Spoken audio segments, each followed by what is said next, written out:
And she's wearing these like cunty little gloves. Oh, yeah. Ugh, I love it. Should I say that on the pod? Say what you want. Okay. I just got worried for a second. I was like, not the C word. It's fine, guys. It's you so know my fine. soul.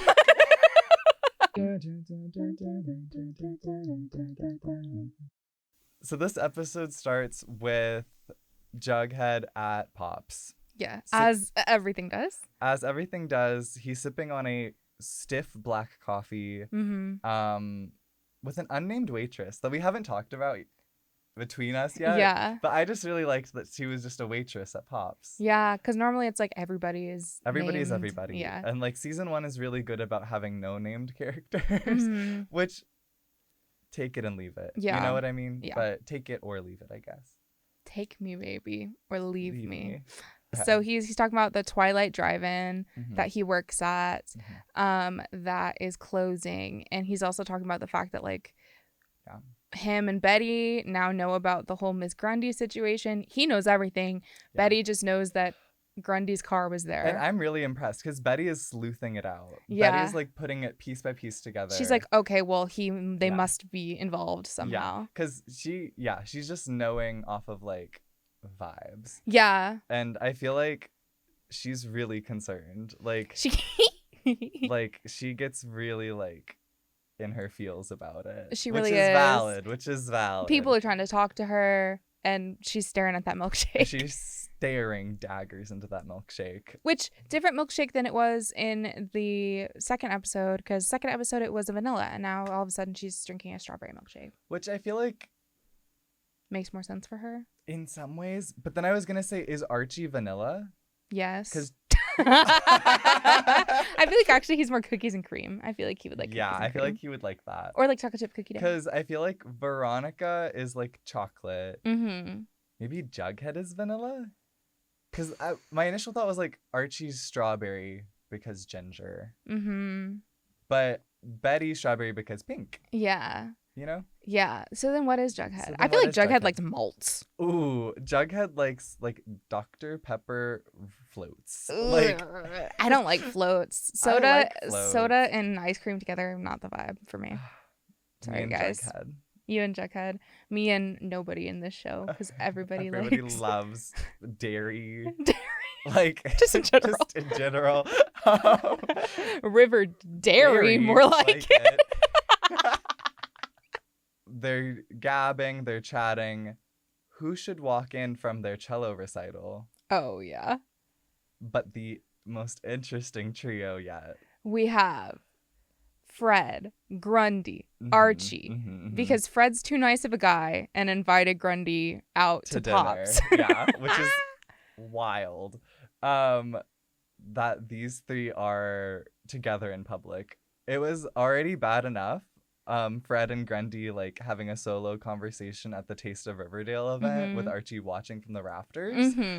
Them eating together at Pops and like having to pretend that she's not banging this child is crazy. It is insane. And Betty, this is like the worst possible thing for Betty at the moment, because she was already disassociating into her strawberry milkshake, and now she turns and who does she see? The people she's thinking about. Yeah, and Jughead turns too, and he's like, Betty, don't. Betty, now's not the time. But Betty immediately launches up from her seat. Kevin and Veronica were sitting with Betty and Jughead, and they're like, wait, what's happening? Is this drama? Are they talking about us? If only it was that simple. If only. Betty like rushes over to Archie's table, and she's like, I need to talk to you ASAP, like right now. And he's like, okay. And they go out into the parking lot, and Betty essentially is just like, so you're sleeping with Grundy, right? And I think she's actually making like really good points. She is. And then she's like, hey, this is illegal. Like, what even is she to you? Like, what could is you she your girlfriend possibly get out of this? And of course, Veronica, because she loves the tea, is like, stumbles outside. Okay, so I'm getting up and I'm going to see what's going on. And like, apparently they're just yelling about this like court case. Yes. To be in the middle of the Pops parking lot, because Veronica's like at the door and she's like hears them and she's like let me walk faster. And so like Veronica now also knows, and it's real messy. But before Betty can like finish the confrontation, or like, I don't know, they can like decide what Archie's gonna do. Who should pull up but our diva, Alice Cooper. Alice Cooper. And I hope you can hear the skid marks through this through our retelling. This retelling, but she really skirts into there. She really whips it into Pops. It's just like, Betty, get in the car. Because never forget, she hates the fact that Betty is hanging out with Archie and Veronica. And Veronica. I love her so much. But not really. Because things in this episode happen. And but like, it's not an Alice Slay episode. No, we love her as a concept, not her actions. We love her as a concept. Alice is Brat. She so is. Free bleeding the autumn rain. Fall in love again and again. She would not free bleed. No. Alice is a I think season 3 Alice would free bleed. Season 1 season Alice? 5 Alice would use a diva cup. Yes. And I think season 1 Alice doesn't think that you can use tampons. Real. Oh, yeah. I was gonna say she was like doesn't think you should use tampons because they'll make you lose your virginity. I think season 1 Alice is at a like Mother of Carrie White level. Yes, I like, was just gonna say like, that. She's had her blood. Yes, yes. It's a bit crazy. It is a bit crazy, yeah. Betty's dragged away from Pops, and we kind of cut to her room where she's confronted Archie on this whole Grundy situation. They haven't really figured out what he's gonna do about it yet. But we know what Betty's about to do. She's sleuth-stirring it. She's sleuth-stirring it. And need I remind you that later in this episode, they say Googling. They say Googling. So Googling is a thing. It's like fine, but I think like the like the image, the copyright trademark of Google or whatever, like they couldn't can't use it.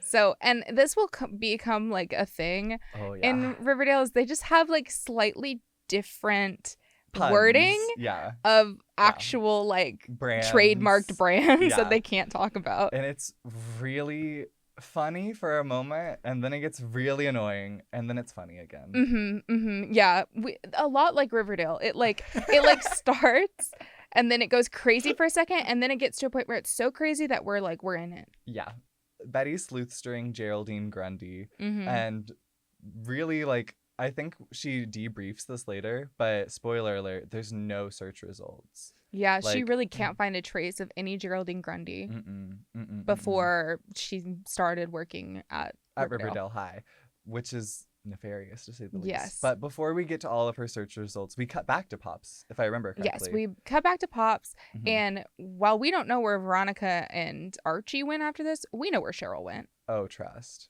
And she's snooping is what Cheryl's doing. Snooping. Cheryl sees Hermione talking with a mysterious serpent behind the dumpster at Pops. And this is after like Hermione had been serving Cheryl at Pops, and they had a bit of a tiff of like trash, like you're a lodge, trash. And then like blossoms don't know how, like wealth doesn't bring taste. Yeah. Very it's sort of giving like it's almost giving old money, new money, but the problem is I feel like lodges, well, actually, they might be new money. I think they are new money, crime money. Yeah. In summary, Cheryl is beefing with Veronica's mom. Oh, yes. Which is just so funny. And I love that. Well, because we had a little thing where Cheryl was like chill, and now she's back to being a villain. And I'm so excited. And I kind of love that. So Hermione's talking with Dumpster Man, a serpent, who I think it's time that we introduced what a serpent is. Cheryl's throwing around the word serpent. Veronica has no clue what this means. Yeah, she's like, hey, I don't know what that means. And this is after Cheryl has just shown Veronica this picture of her mom talking with this random man. And she's like, I saw your mom talking with a serpent. And it's like, well, what the hell is that? So lovely Kevin tells us all about it. Yeah. And the Southside Serpents are a biker gang.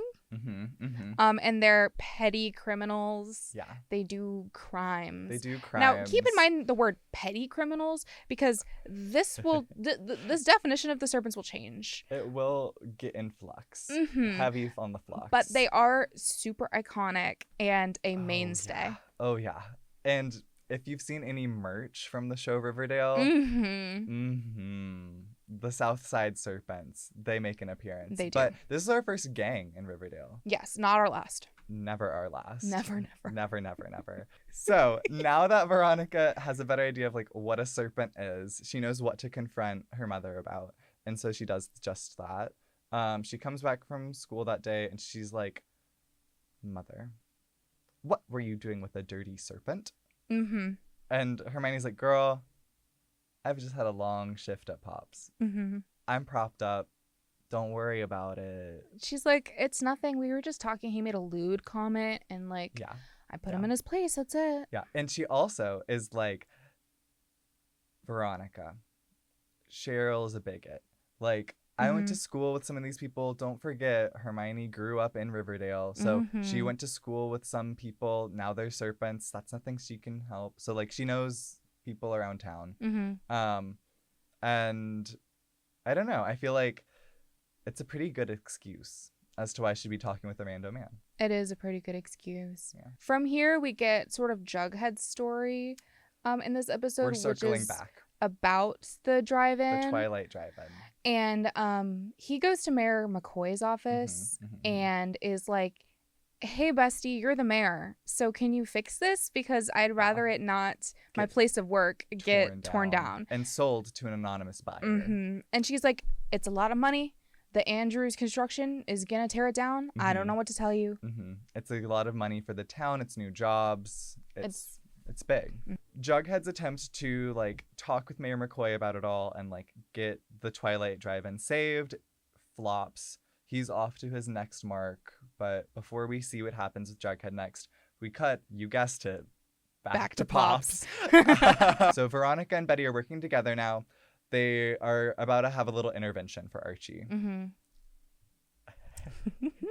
She went and did her little sleuth star. And like we said, there was no record of this Geraldine Grundy. But there was. But there was of Miss Old Geraldine Grundy, who died. And it's a direct reference to the comics. It is, because she was like an old lady in the comics. And it's really, so we love this that. is cute for me. It is cute. I like her little outfit. I think it's comic book accurate, the outfit. It is. And it's very cute. And I think it's interesting because I feel like even in pop culture, we forget the fact that Grundy, young Grundy, Predator Grundy, is not named Grundy. Yeah. And I feel like that's just interesting. It like is. The name of Geraldine Grundy has been maligned. When in fact it's just the sweet old woman. Which makes more sense as to why this like young woman is named Geraldine. Like, ugh. But also it also means that the showrunner decided against having this sweet old lady and was like, no, I need to have a predator relationship in this. Yeah. That was a decision. Dark Archie. Archie's like not having any of it, and he's like, Betty, you don't know her like I know her. Like, she's real. If she's doing this crazy stuff, I'm sure it's for a reason. Back off. Like, it's okay. And so Betty's like, shucks, we need more evidence. We need to build a case. And so Archie takes this stuff that Betty has said a little bit to heart and is like, we don't talk about you enough, Geraldine. The next time that he's with her. Like, what's your story? And she's like, I had a dream to go to school and be a big Jello player, but I went to Juilliard, but I couldn't get in anywhere. So I auditioned at Carnegie Mellon. And I didn't get in. Archie's like, makes sense. No further questions. Let's kiss. And this is our first Archie, like, making love in front of a roaring fireplace scene. And Oh my. Geraldine evades. Archie's just like, okay, let's kiss. But Betty's building her case. Oh, yes, she is. And Watson, Veronica, is here for it. They're breaking in. Oh, yes. They're breaking into the Beetle. They are breaking into the iconic Beetle. And Veronica's like, hey, bestie, how do you know how to do this? She's like, man, my dad fixes up cars on the weekend. The Hal and Betty, like, relationship that is developed, the fact that they supposedly like fixed up cars together on the weekend is just such an interesting little fact. Yeah, I'm obsessed with it. Yeah. So Betty is really, really, really in her Nancy Drew era, breaking into Grundy's car to build her case, and they get in. They're rooting around the glove compartment. They're bobby pinning glove compartment open. And they find many a thing in the secret incriminating glove evidence. First up, Jennifer Gibson. Now, who is that? Who is that? From Minnesota. From Minnesota. Hello? Born July 30th, 1982. Huh. How old does that make her, actually? In 2017. I can't do math. Carry the 8. And then 10, 10, 7, 25, 35, Oof. 35. 35? Wait. Really? Yeah, because 8 plus 7 is 15. Yep. And then 20. From 90 to 0. And then 0 to 10. Wow. 35. Ooh. They probably weren't expecting us to look at that. Yeah. Oh, they were never. If you can ever have the pleasure of like screenshotting a freeze frame of Riverdale, look at the small print. Because it's important. This is Jennifer Gibson. Betty and Veronica found Grundy's real identity and the like hard evidence that she is an identity theft. So the case is looking pretty good. But then there's a turn. What else should they find in the car but a gun? A gun. An old-timey Clue game board. It sort of looks like a revolver. Yeah. Is it a revolver? I don't know anything about guns. It is. Okay. I don't know guns. It is. It is. It is 6 chambers in that revolver. Oh, yeah. Perfect to play a Russian roulette. I'm surprised they didn't say that. I actually am surprised they didn't say that either. But yeah, Betty and Veronica found the gun that Grundy owns. And you'll remember, there's been a shooting recently that killed Jason Blossom. So, well, it's not looking good for Miss Grundy. It's not looking good for Miss Grundy. Miss Gibson, should I say. Miss Jennifer Gibson. Miss Jennifer Gibson. I'm Jennifer Gibson. I'm Jennifer Gibson. I'm Jennifer Tilly. I'm Jennifer Tilly. Mine was bad. Mine sounded like an audio porn person. They're never good. So I guess it's really not looking good for Grundy after this gun, because especially because Betty earlier had done a fake interview with Grundy about like, hey, so like how long were you here? Yeah. Where have you taught other places? Yeah. Like who else have you taught? And it comes out she's tutored Jason before. Along with another random kid, but we never talk about it. With like an independent study, sort of like she is with Archie. So I guess she has a type. Whoa. Yeah. And so it's really not looking good for Grundy now. It's really getting incriminating. Betty is like, oh my God, she murdered Jason. She's about to do the same with my bestie Archie. So they have to confront Archie. Oh, yeah. Post-haste. And they talk to him, and he just isn't having any of it. They being Veronica and Betty. Oh, yes, that's Veronica true. and Betty. They wait outside of his house until he gets home from the fireplace. I guess, yeah. Interaction with the Grundy. And he's like, guys, don't worry. She like failed Juilliard, essentially. That's it's it. Totally fine. And Betty's like, dude, that has nothing to do with everything that we just found. Yeah, like we just found a fake ID. Or not a fake ID. A real ID. And a gun. And a gun. And the fact that she used to tutor the student that was just murdered. And it seems like maybe that's why she didn't want you going to the cops with her name in your mouth. Yeah. Like, it seems really dark-sided for Jennifer right now. Yeah. And Archie, again, is like, you bring up a good point. I guess maybe I'll talk to her about that. Maybe I'll talk to her about that. But we don't get to see that yet. No. Because, no. well, Jughead is back on his warpath. Never forget the importance of the Twilight Drive-in. No, never forget, because it's a through line through this episode. Yeah. And so he goes to Fred. Now he goes to Fred. Because as you may remember from the Mayor McCoy conversation, Andrew's Construction is who's going to be doing the demo on the Twilight after the anonymous buyer's offer goes through. So Fred is like, I'm so sorry, Jughead. Like, I really can't be the one to like abstain from this deal. Like, I'm just getting hired to tear it down. Also, my employees rely on it as a job. Like, it's just kind of like, I'm so sorry, Jughead. I know the Twilight Drive-in's important to you, but like, it's gonna get torn down. And then it's revealed that at some point, Jughead's dad worked for Fred. Yeah. And he got fired because he had been stealing equipment, I guess. Yeah, and Fred, well, it comes up because Fred says the bit about, like, my employees need this. And Jughead is like, well, I work at the Twilight. Yeah. Doesn't my job matter? Like, yeah. you're gonna lay off another Jones? Yeah. And Fred is like, Jughead, your father was stealing equipment. Like, I couldn't do anything other than fire him. And so, not to say that we're always going to be on Fred's side, but low-key, like, he is a good businessman. He is a good businessman. Flop number 2 of the episode. Yeah. Trying to get this Twilight Drive-in to stay alive. So I think it might have already been discussed, but I think this is really where it's locking in on the fact that they're going to do, like, a final showing at the drive-in. It's like the celebratory, like, farewell to the Twilight. Yeah, like the closing. Yeah, and they had been pitching a bunch of different things about, like, other characters have been pitching things about what to show. Wild pitches. They were having wild pitches. And then Betty's like, rebel without a cause. And then Jughead's like, And they kind of have a little hee moment about it. And we'll talk about it. We will talk about that later. But now we get a reveal about what's going on with the Twilight Drive-in. Yeah. Because we cut back to Mary McCoy's office. She's waiting for someone. She's got her little cup of whiskey. And she's sitting alone in her office. Scotch. Dark liquor. Dark Archie. And Dark Archie. Who's the anonymous buyer?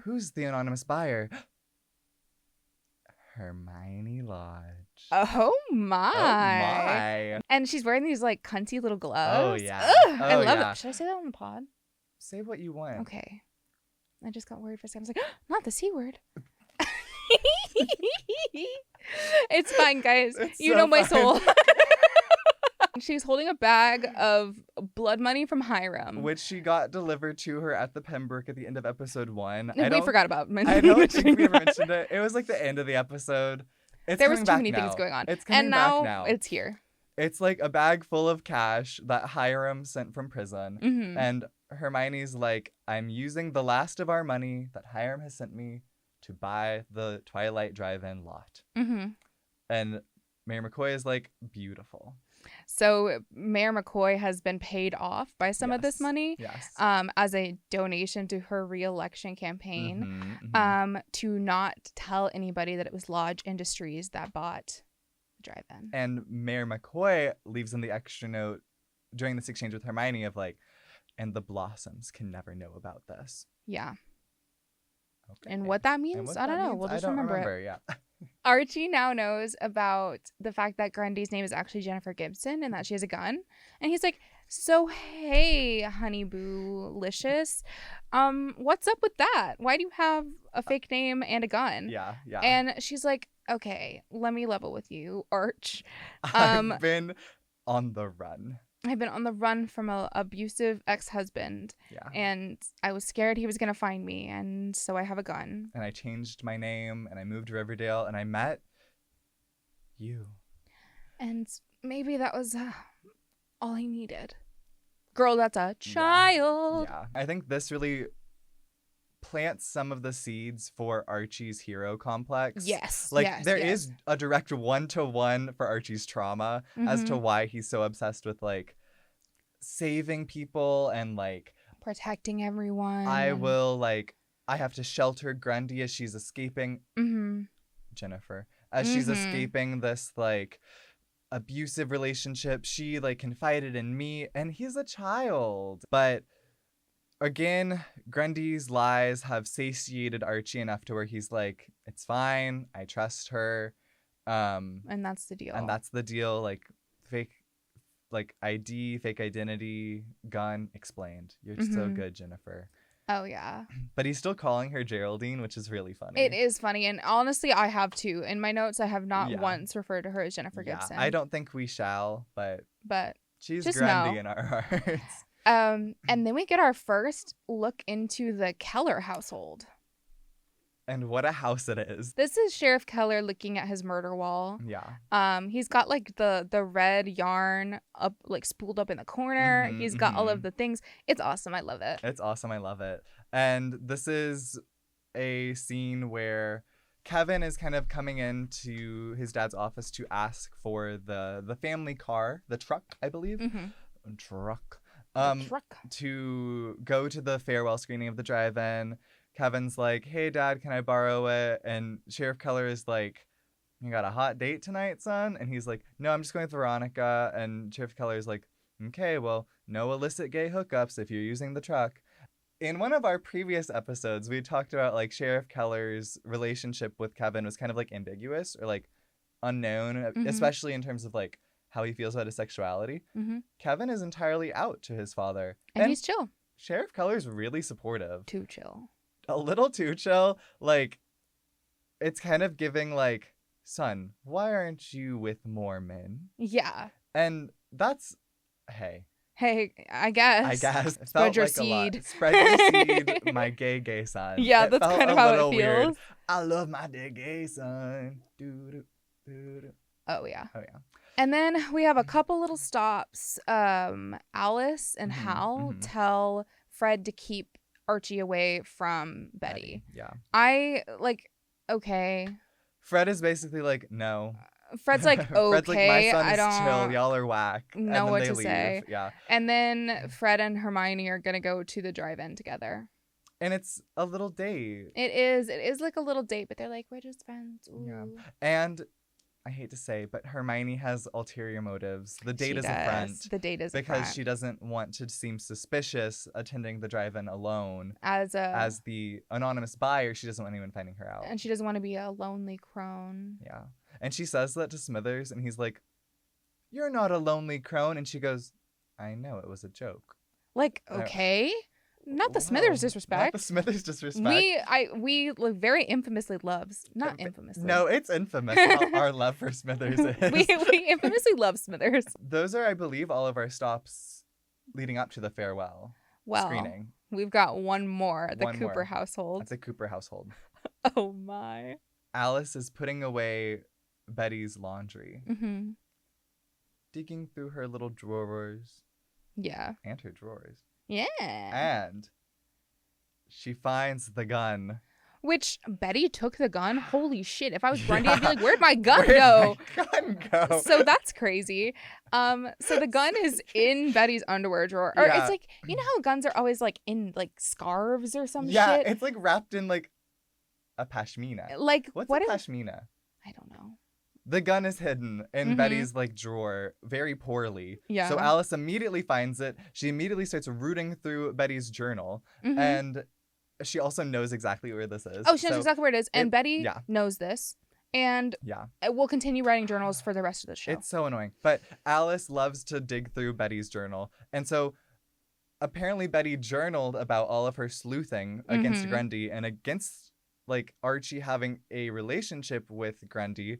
And so now Alice knows everything and knows about the gun. And she infamously cannot keep her mouth shut when it comes to this stuff. No. And can't keep pen from paper. No. So we'll see what happens with that. And what big plot point are we going towards this episode where all of our main characters are going to be?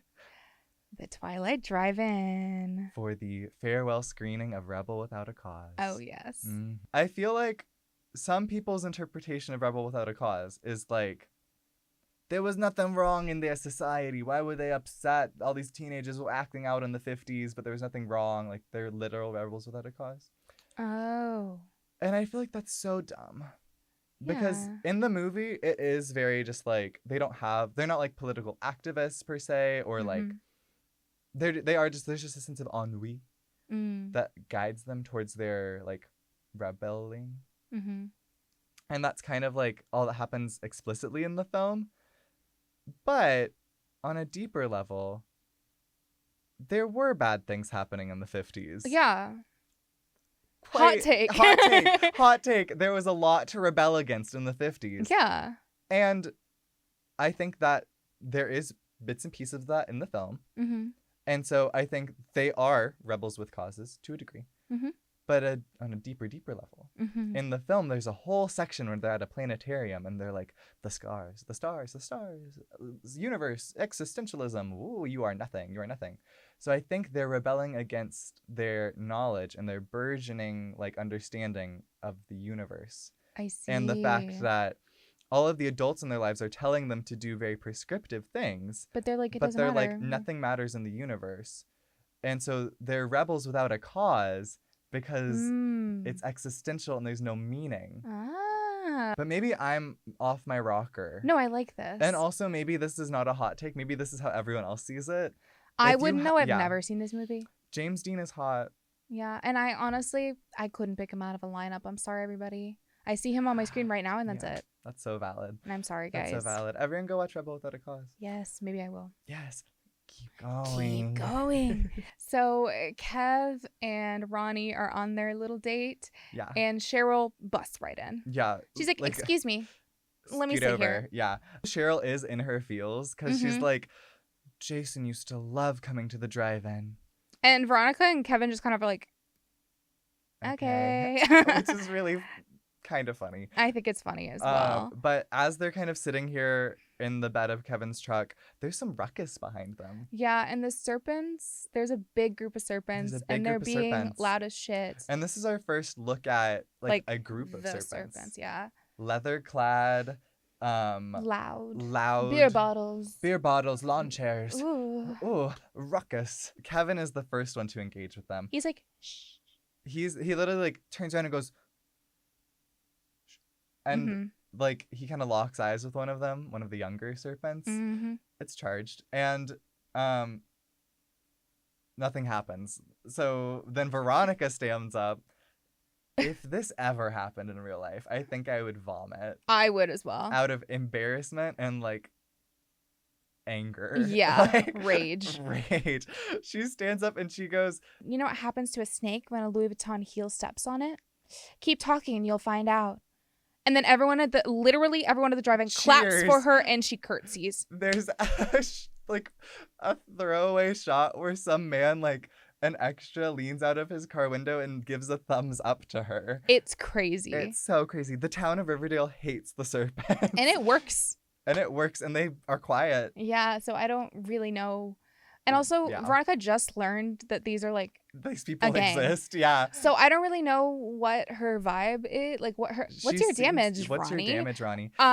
She does say something throw off of like, I've dealt with worst on the Lower East Side. Yeah. And it's like, okay. Ooh, big city girl. Yeah. So Veronica's inciting gang violence. Just like Cheryl is crashing their whole party. Yes. Alice is crashing Fred and Hermione's date. Because they're in Fred's little truck. Hermione steps away to powder her nose.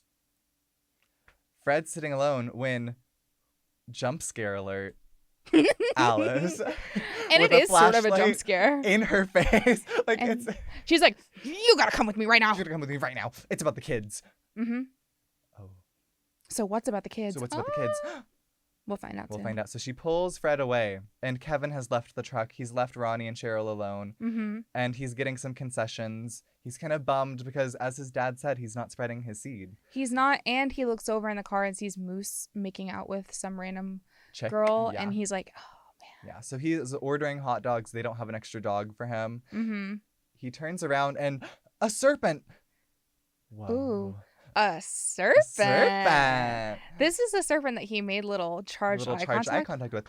And this serpent is like, so you're not so big and strong without your hags, are you? Without your beard, I think is what he says your beard. Your beard. And Kevin is like, whoa. This is crazy. What's this serpent gonna do to me? And well, we'll see later. But next up, we have Veronica is like, I saw my mom leave Fred. And what the hell is going on with that? What the hell is going on with that? Let me go follow her. Hermione loves a dumpster. She does love a dumpster. A dumpster to talk about secrets. Yes. And so Veronica's sneaking around following Hermione. And it's that same serpent. It really is. What is this man doing? And we hear a snippet of this conversation where he's like, we need our money. We did what we held up our end. You gotta held up your end. And she's like, here's the cash. It's in like a brown paper bag. And he's like, this isn't all of it. And she's like, I don't know anything about what you're talking about. This is exactly what we agreed upon. And so the mysterious serpent man is like, well, I don't know about that. Hermione, maybe I'll be coming back to get you later. Mm-hmm. But it seems that in addition to paying off Mayor McCoy, Hermione's been siphoning some of her Hiram blood money to pay off the Serpents. Mm-hmm. For what? We'll see. We'll see. But now Veronica knows that it was not just an old person that she knew in high school. These are active business deals. There's things going on. There's shady happenings. And so now we go to where Alice was whisking Fred away to. And this scene is iconic. Archie had thrown off attending the farewell screening of Rebel Without a Cause. Mm-hmm. He had gone to talk with Grundy one more time. Mm-hmm. Because after all of the evidence against Jennifer Gibson, he was like, I don't know anymore. And I think one thing that really stuck with him was Betty said, do you think this is what's best for her? Mm-hmm. And in the most toxic way possible, that's what got to him. That's what got to him. So he's gone to Miss Grundy after hours at the school to give her a goodbye present. And it's a bow. It's a cello bow. Oh, yeah, not a hair bow. That'd be really funny if it was. That would be really funny. He had to pawn one of his guitars to give it to her and to buy it. And it's really sweet, honestly. Yeah. If this wasn't a full-on adult, I would be like, aw. But it's more like I'm like, aw. Yeah, it's really sad. But it's a happy because it's Archie breaking up with Grundy. It is. And so they're going to have one last goodbye kiss and bam. Alice, Fred, and Betty storm in the room. Betty is distraught, by the way. Betty is like actively crying. Mm-hmm. Fred is fuming. Mm-hmm. More inside, I would say, Alice is vindicated. She is. She is in a happy rage. She is, because she's like, yes, this proves everything I need to know about Archie. Yeah. This proves that Archie is a bad influence on Betty. What the fuck? Because they walk in, they catch Grundy and Archie about to have their last embrace. This is the nail in the coffin on the affair. Uh-huh. Fred knows. And Betty is like, I'm so sorry. She mouths it to Archie. Archie doesn't know what to do. Things are being thrown back and forth and back and forth. And Alice is like, yeah. You are such a predator, and we have to save our kids from you. But also, Archie, this is your fault. And he's like, it is my fault. I'm selfish. I'm awful. And we are sitting here like, oh my god, dude, this is awful. Grundy, not saying a single damn thing. She literally She's goes in the corner like, and Archie's literally like, no, guys, it's literally me. I'm the problem. Like, I went after her. I went after her. Everything that we did, I wanted it. I made her do it. And it's like, Archie, no. Alice is threatening to go public. Mm-hmm. Alice is like, no, everyone needs to know about this so that Archie can fall from grace. But under the cover that we keep our kids safe from Grundy. And it's getting really dark. So all of this is happening, and Betty is starting to check her mom. Yes, she's like, yes. if you go public with this, I will tell everybody I broke into Miss Grundy's car. I will say I made everything up because it will just prove what everybody knows. What everyone already thinks about our family. Is that we're crazy. That like the mother, Cooper like daughter. Family is batshit. Mm-hmm. And we break into people's cars and we make up rumors about teachers so that we can get to our boyfriends. Like our personal. That were spurned. Yeah. And so Alice is like, whoa. People might actually believe that. She's like, oh, okay, wait, actually, I won't say anything. And Fred's like, under one condition. And Grundy's like, I'll leave. Yeah. Doing the one good thing that Grundy has ever done, she decides to leave. Archie's like, no, she can't leave. Oh my God. And she's like, Archie, no. Yeah. I have to go. And she gives him one last look with her bow. Yeah. And like, why does this low-key make me kind of sad? It's really sad because Archie is going through so much, I think. He really is. It's really a lot on him, and it's really sad. It really is. Because this predator is being forced out, and now his entire close circle knows about it, including his father and fucking Miss Cooper. Yeah, who wants to villainize him. So it's really a lot.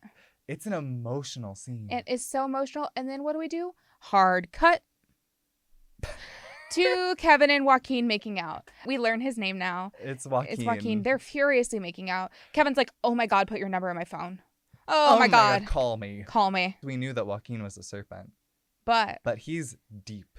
He's deep. He's got a tattoo. His forearm. He has the initiation serpent tattoo. It's giving Dark Mark from Harry Potter. Giving Dark Archie. Dark Archie. Kevin and Joaquin, our first on-screen gay relationship. Yeah, relationship, not just like a DL guy like Moose. Yeah. And so that's all well and good. And so we continue with our little Keller storyline, and we go back to Sheriff Keller's house, and the murder wall is torn up. Someone came and trashed the Someone office. trashed the Keller household and like was looking for something, I assume, but also just like taking down all the evidence, like making the case really difficult. Oh yeah. So Kevin and Sheriff Keller are like, whoa, what the heck? Yes. And then this last part, we've got like everybody confronting everybody, everybody talking everybody. Yeah. And we have Ronnie talking to, sorry, I call Veronica Ronnie all the time. I just love, that's just my thing. As you should. Is talking to Hermione about the fact that she saw her with mysterious serpent guy again. Yeah. Talking about money. So like, what's the real story? And she's like, no, Mom, I need specifics. And Hermione is like, Mija, it's your daddy Kens. It's your daddy Kens. All of those things that you love, all of your cards and your Hermes bags and everything. You like those, right? You like those. Well, how do you think we got them? Hiram gives it to all of us. He's been paying the Serpents to devalue the land so he could buy it. Like anonymously and illegally from the city of Riverdale Mayor McCoy, so he can get a foothold in the city. Because it's just been going to trash, Mija. Yeah. And all of this he's doing nefariously while he's in prison for embezzlement and fraud. Part of Veronica this entire time was like, oh, they're just charges against my father. He's an innocent, good man. But he's guilty. And Hermione goes, he's not guilty. He's a businessman. Ooh. While we had a hard cut from the Alice, Betty, Fred, Archie, Grundy interrogation, there's a tag. And it's Archie coming home with Fred. I imagine they drove home in silence. And then they pull up to the house and Fred goes, it's not true. All those things you said about yourself. It's not your fault. It's not your fault. And we see Archie break down about this for the first time. And like start sobbing, and Fred gives him a hug. And it's so sweet. And it's so sweet because that's right. Fred's not mad at Archie. He couldn't be. Like so sad. He's so sad that this happened to him. To his child. And that's what he thinks about himself. It's really, really, really tender, heartfelt. This is exactly like the response. The Fred's like nurturing response. Yeah.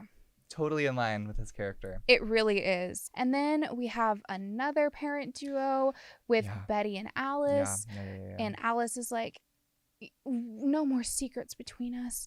I need to know what you're doing at all times. And Betty's like, I am not Polly. I am not Polly. Archie is not Jason. Like, stop using that as an excuse to control my life. That's how she says it. Yeah, and that's so valid. So they have that conversation, and Alice actually, I think, listens. She does. A little bit. She does, and so Betty's left alone to journal again. Because, of course, she's going to start another diary. And, of course, she is. She literally picks up a new diary, starts. I'm like, girl, you know she just read your last one. Your mom reads your diary, and not like Betty's hiding it in a different place. This is a thing throughout the entire series. It really is. That Alice knows exactly where Betty's diary is and reads it regularly. And so she kind of looks longingly into Archie's window. He's come up into the house after this tender moment with Fred. And he's sitting alone in his room, bummed the fuck out. And Betty sends him a little text. And she's like, I'm sorry. And he says, don't be sorry. You were just trying to help. So they're all good, guys. And this is Betty journaling. Yes. And this is Lolita glasses. As Grundy's leaving town, she puts those little things down on the crook of her nose again. Oh, yes. As two high school boys walk by. And she's looking them up and down. Oh, it's a pattern. It's a pattern. But she's leaving Riverdale. Thank God. Thank God. Yeah. We're free from her. And so we close out the episode with Jughead wistfully closing down his place of work. The Twilight Drive-in. The Twilight Drive-in. But wait a second. He doesn't just work here. He's he living lives there. He's wistfully packing up all of his belongings. And he's spray painting to leave a mark on this world. And then who's that?